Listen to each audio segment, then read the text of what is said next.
আসসালামু আলাইকুম। আমার প্রিয় ভাই বোনেরা কেমন আছেন সবাই? তো আশা করি সবাই অনেকটাই ভালো আছেন। তো আমিও অনেকটাই ভালো আছি আলহামদুলিল্লাহ। তো এখন ধান কাটতেছি। তো নিজের ক্ষেতের ধান ভাবলাম যে নিজেই কাটি।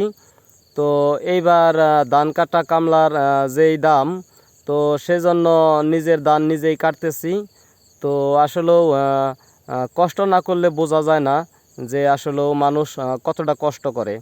তো আমরা যদি বছরে 2-4 দিন কাজ করে না খাইতে পারি, তাহলে সেটা আমরা কেমন মানুষ হইলাম।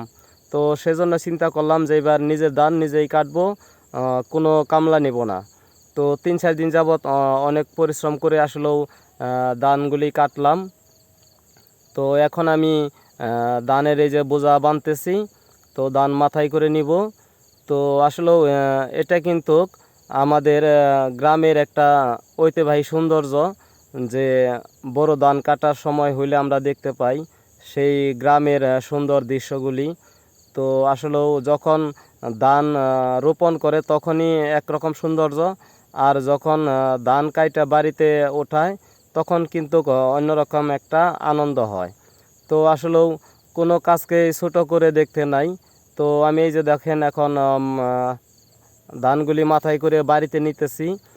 তো সবাই দেখবেন যে আসলেও গ্রামের এই জিনিসগুলি অনেকটাই কিন্তু ভালো লাগে।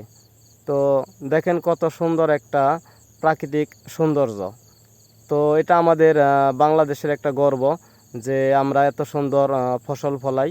তো ধানগুলি আমি মাথায় করে নিয়ে আসলাম। তো আসার পরে এখন এই যে ধানগুলি বাইরে আইতেছি। তো আসলেও বৃষ্টির কেমন যেন একটা ভাব, সেজন্য ধানগুলি আমি চালু করে বাইরে আইতেছি যাতে বৃষ্টি না ধরতে পারে।